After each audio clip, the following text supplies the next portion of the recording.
அசிங்கமா பாக்காத இப்ப எதுக்கு இங்க வந்த மச்சான்? வீட்டுல வைஃபை திடீர்னு கெட்டு போச்சு. சரி இப்ப என்ன வைஃபை தானே, சீக்கிரம் யூஸ் பண்ணிட்டு கிளம்புடா. மச்சான் நீ இன்னும் வைஃபை பாஸ்வேர்ட் சொல்லல. உன் பாஸ்வேர்ட் தான். ஏன் பாஸ்வேர்ட் எப்படி உனக்கு தெரியும்? டேய் என் பாஸ்வேர்டே உன் பாஸ்வேர்ட் தான். அதான்டா நானும் கேக்குறேன். நீ என் வீட்டுக்கு வந்து வைஃபை யூஸ் பண்ணதே இல்ல, நான் உன்கிட்ட என் பாஸ்வேர்ட் சொன்னதே இல்ல. நான் எப்படி உனக்கு என் பாஸ்வேர்ட் தெரிஞ்சு நீ அதை உன் பாஸ்வேர்டா வச்ச? அடவுளே ஆண்டவரே, வாய பொத்திட்டு நான் சொன்னதை மட்டும் தட்டுறா. சரிடா பாஸ்வேர்ட சொல்றா. செம்பட்டடி அதான் சொன்னேனடா, என் பாஸ்வேர்டே உன் பாஸ்வேர்ட் தான், அதை தட்டுறா. சரிடா நான் தட்டி பாக்குறேன்டா. கபீன் லவ் காட்டு பூச்சி. பாஸ்வேர்ட் இஸ் இன்கரெக்ட் வரலடா.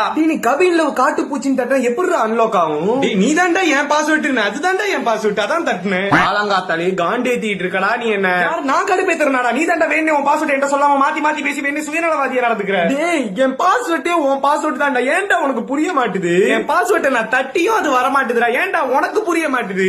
உன் பாஸ்வேர்ட் தட்டினா என் பாஸ்வேர்ட் எப்படிடா அன்லாக் ஆகும்? என் பாஸ்வேர்ட் தட்டினா தானடா என் பாஸ்வேர்ட் அன்லாக் ஆகும். என் பாஸ்வேர்ட் உன் பாஸ்வேர்ட் தான்டா. இனிமே நான் உன்கிட்ட வந்து வைஃபை கேட்டனாக்க என்ன கற்பழிச்சு கொலை பண்ணிடுறேன். நான் வீட்டுக்கு போறேன்டா. ஏன்டா கிளம்புற? வாடா.